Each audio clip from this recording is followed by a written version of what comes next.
Hi everybody, thank you so much for stopping back at the Cranberry Cornstalk YouTube channel, a channel where we share our love for primitive decor, a channel where we share ideas.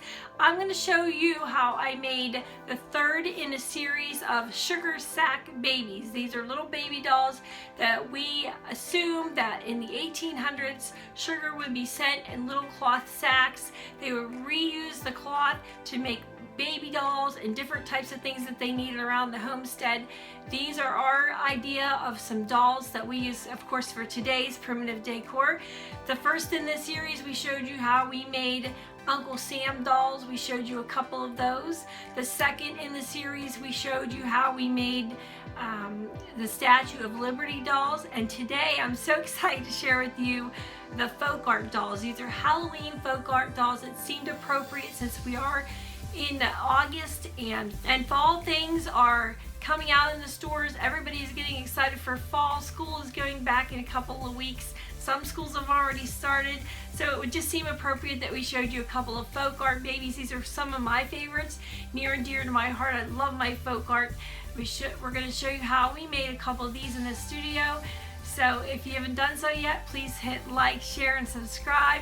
Share our video, hit that little bell. If you click the bell, that just tells you when we release our next one. We try to release them every Tuesday or Wednesday morning. So with that being said, let's roll.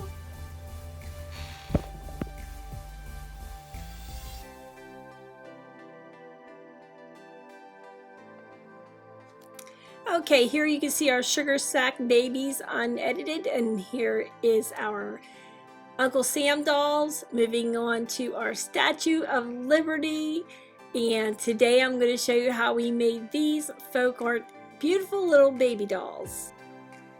The first thing we did was paint the body of the doll. We gave these dolls black bottoms and orange tops, and it does get quite messy, so if you're going to do it, you might want to find a surface that you're not going to ruin.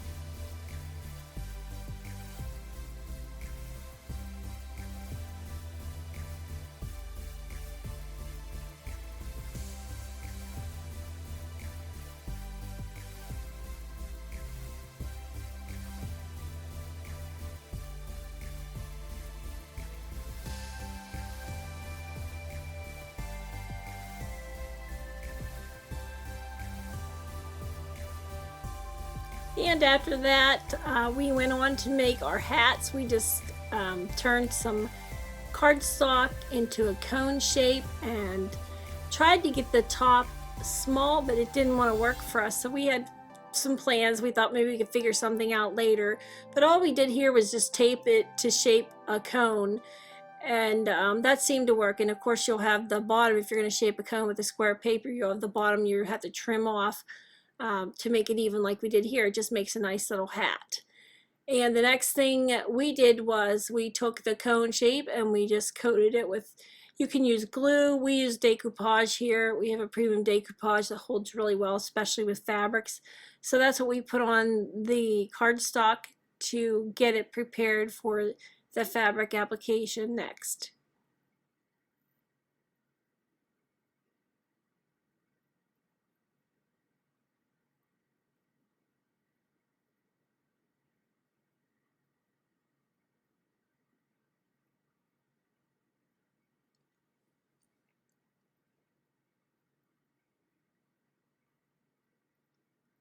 We struggled a little bit here trying to get the fabric onto the coat, and I couldn't quite figure out how to get it on there and make the most of the material. I finally, after several tries, figured out I would just have to fold the ends in.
So the best advice I can give you here is just make sure everything is coated really thick with your decoupage or glue, especially the inside top, of uh, the hat, or I guess it would be the bottom part of the cone, the part that goes on the head.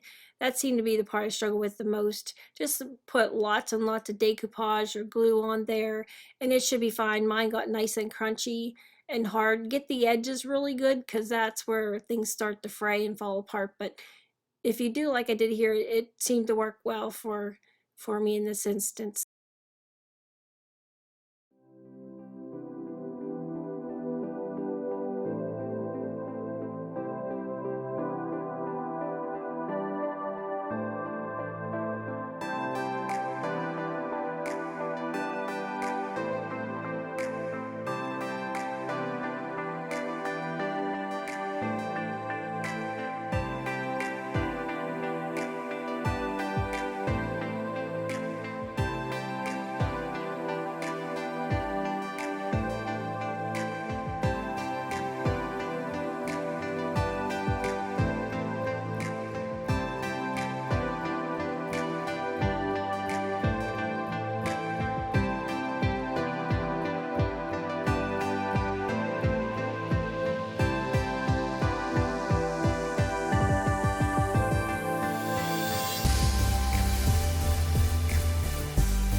I thought that black gum cones would look really cute for a hat on these dolls, and I was trying to figure out a way that I could finish the top off, and I just keep thinking going back to a little jester, like a Halloween jester type folk. I'm not crazy about the jester type images, but for these it just seemed to work. I thought if I put a little cone hat on them and maybe a little bell type thing, I thought that would work really nice. Are you guys like me and you can't stand a messy surface? I can only work on this for so long, and because I was going to switch to hot glue and working on some other types of crafting, I just had to wipe the surface off. Are you like that, or am I the only crazy one out there that just can't stand the mess? And that's why I love this glass sheet here. I got it from Joann Fabrics. I've had people asking me what it is and why. It was Joann Fabrics. It's a big glass work center. I have a paint desk underneath of it that's wooden, and I really didn't want to ruin it, so I use it for painting and different types of things like that. But I always like to clean the surface before I move on to the next project. So for the face, I decided I was going to do a very traditional folk art with the eyebrows connected to the nose, and I just used black folk art paint. I watered it down a little bit. I sort of drew on it with a pencil and then traced back over it with my long brush, the long brush head here. You can see it's just easier to keep.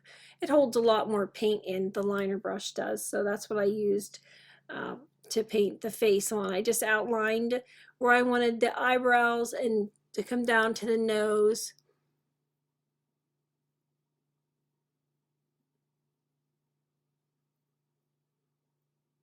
And it's funny, you can't tell it from here, but the first part of the video I started, it was early in the morning, and then here I thought I would be done for the day and wouldn't have any more time, but I had to get ready for church, and I found I was ready and no one else was ready, so I ended up being able to come back into the studio and paint some more. I was pretty happy about that.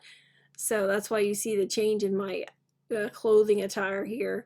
But yeah, I went ahead and did the same thing on both dolls, and you can see this one I got the nose a little bit wider than the first doll, but it really doesn't matter. They don't have to all be exactly the same. As a matter of fact, they end up changing their personalities altogether. Are you like me? Sometimes when you build a doll, you add things and they just become a little person. It's almost like they have a personality of their own. You put the eyes on, and then you've got to change the hair a little bit to make them match the personality. Is that how you make dolls?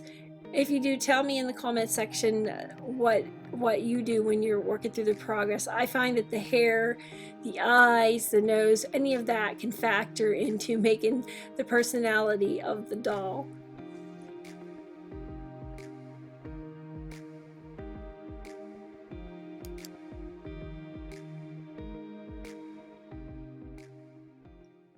I just basically painted almond shapes. That's usually how I start my eyes out. Not all the time, but for this type, the real folky art dolls, I paint like a little almond shape white, and then I work from there. I work into the darker corners. Of course, you want dark in each of the corners, and that makes the eye seem recessed backwards, and then the pupil will be black and that type of thing. But I'll usually go around any of the features and make a dark shadowy type paint line that blends into the rest of the doll.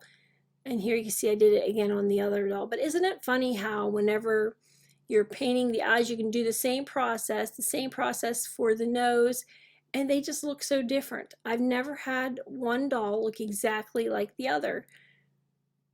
I just find that fascinating, and one of the funnest parts of making dolls, when you start painting their faces or sewing their faces on and they start growing a personality.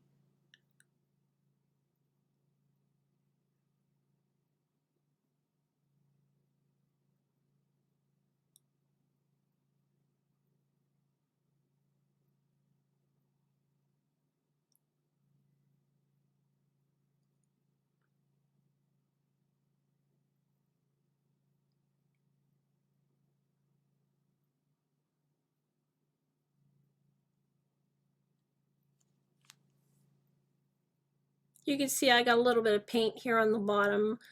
Sometimes when they're drying and you're moving them around, they do end up getting paint smear, but that's okay because they're just folk art dolls and they're adorable no matter what you do with them. It never affects the sale or anyone.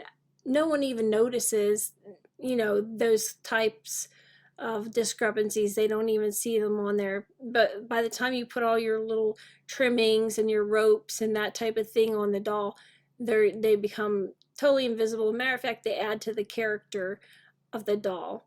Here's where, yeah, it's pretty messy. I seem to make a mess when I'm painting. It never fails. But the next thing I did was just paint the pupils in. You can do round pupils, you can do oblong pupils like I did here. I always use the same brush. I call it a dirty brush. When I used to teach the toll painting classes, that's what I always told my students. The brush being dirty makes your colors blend nicer. They just go together because they have a little bit of leftover color with it. So somehow it's pleasing to the eye. They look good together. This one, of course, is black with a cream, but it still makes I don't know if it's the tone of the paints that go together, but when you use the same dirty brush to do each one of your characters on the face, it just makes them look better. They look like they actually go together. So here you can see I'm just painting the pupils. I chose to do the oblong, the longer eye pupils, and you may have to go over them a couple times to make them nice and dark. This is one of the features that you do want to showcase because the eyes are something that everybody seems to either be attracted to or maybe dislike. It's the one thing that they choose to purchase the doll on is the face.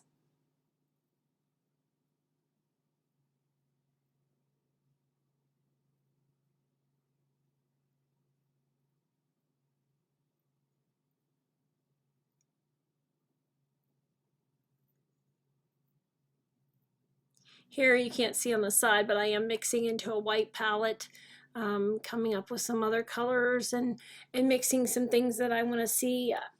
I think I just went right back to, I'm not sure what I was doing here, but you can see the edge of my hand. I'm going into the palette. Oh, I know what I was doing. I was mixing up color for the lips and for the mouth.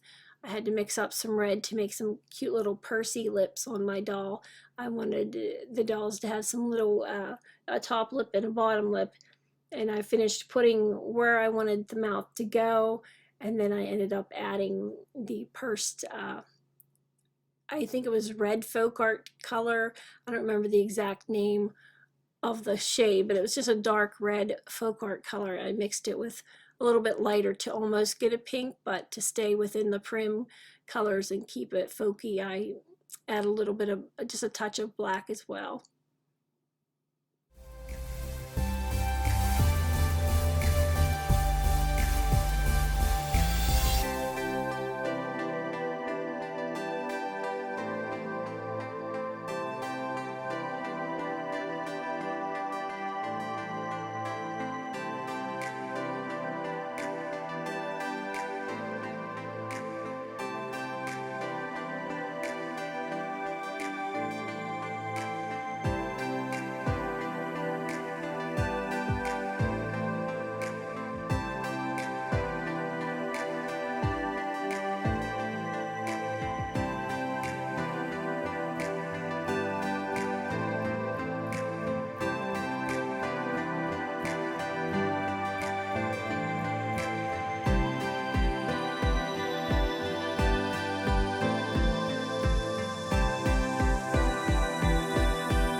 I did decide to outline the whites of the eyes. I just thought it looked more finished.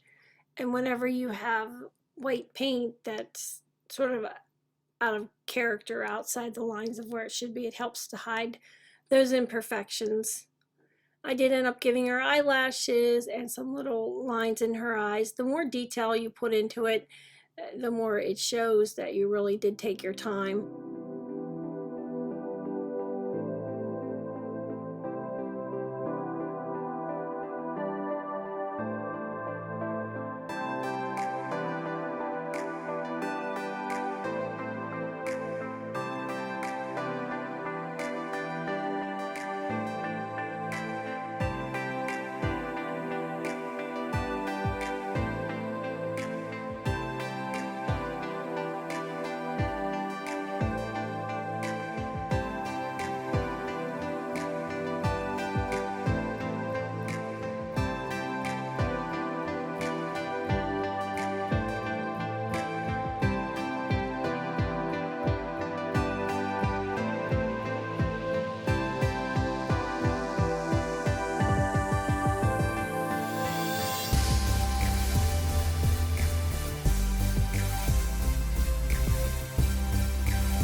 This was just a regular permanent marker that I used for details on the face. Now, I did pull out some black yarn I thought would look really cute for their hair.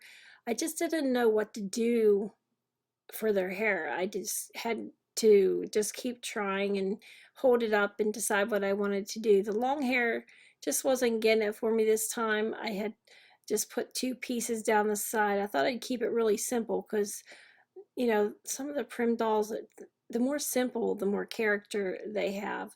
I just didn't like it. I kept putting her hair on her and putting it, adjusting it. I couldn't seem to find the right length. So what I did end up doing was my granddaughter inspired me to do her hair. And while I was thinking about it, I thought I'll mess with her little belly and wrap some fabric around her. I really didn't know what to do with her hair at this point, but I decided to just get some ripped Halloween fabric and wrap it around her waist to hide where the two colors match up on her belly, or his belly, whichever it is. I just ended up just wrapping it around a couple times, tying it in a knot, and then I ended up putting decoupage on it as well to make it finished and, you know, not feel like soft fabric, but to make it seem really old and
so I found some little rusty bells that fit perfectly on there, and I thought it looked adorable. So I just used some hot glue. I did end up using the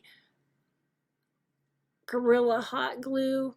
I'm just worried that it will stay, but because it's just cardstock, I don't have a lot of choice to afterwards I thought maybe I could have wired it, you know, poked some holes in. You might want to try that, just poke some holes in the top of the cone and then maybe wire your bell on you. I think you'd have a less chance of it falling off. I'm kind of worried about them at this point, whether they fall off or not. But like I said earlier in the video, I switched to the Gorilla hot glue, and we'll see how it holds up this year. I'll be sure to let you know. But I just ended up gluing the bells, the rusty bells, onto the top of each of the cones for the dolls, and I thought it would just match perfect for the doll personalities. So back to the hair. I was still trying to decide what to do with the hair. What a struggle. Who would have ever thought I even tried putting multiple layers of strands down because maybe I thought simplicity was not the answer here. But as I worked with it and tried two different strands of hair, that didn't seem right either. So I think she just ended up looking like an Indian doll instead of a folk art Halloween doll.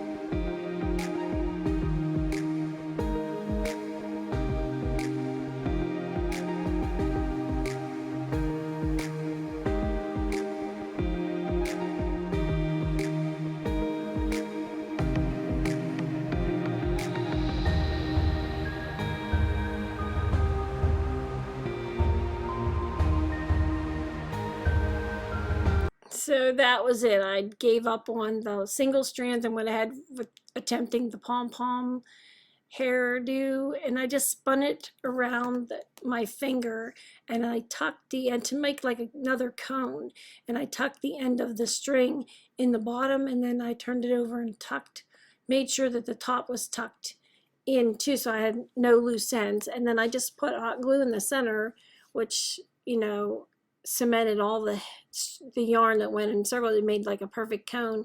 And then I put that on the side of the head, and it just made it. It was exactly what I was looking for. I just hadn't decided. I tried every way under the sun, but I love the pom-pom ponytails, and that's what she ended up getting for her hair. And like I said, just make sure you get hot glue in each little circle that you make on your finger, and it should be fine. Mine have not come off yet.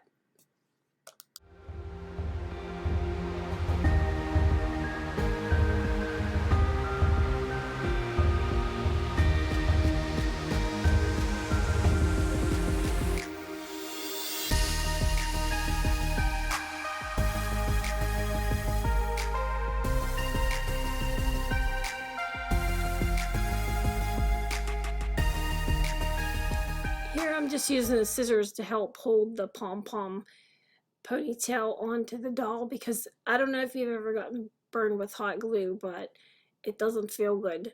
So I was using the scissors to help hold it on, and I found a little piece of glue. I don't like to see glue sticking out all over the doll. Do you? I just think it looks kind of tacky, so I try to keep the glue to a minimum as far as anything that's visible. And I had a big glob of glue here in the hair that I was working on getting out, and it looked much better when I was done.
Isn't she adorable? She's so cute. I just love her. I did put some fancy little trim around her hat, and then I moved on to the other doll. I did give her more of a simple hairdo just to see, how it would look. She turned out just as cute. I just love them. I think they're adorable. If you like our dolls, make sure you check out our page at the-cranberry-cornstalk.myshopify.com or our Etsy page at thcranberrycornstalk.etsy.com, and you can find our dolls on there if there are any left for sale, or try making one of your own. It's a lot of fun. You can see here I really enjoyed myself, and it's not difficult at all. Start making your sugar sack doll bodies now and just get creative.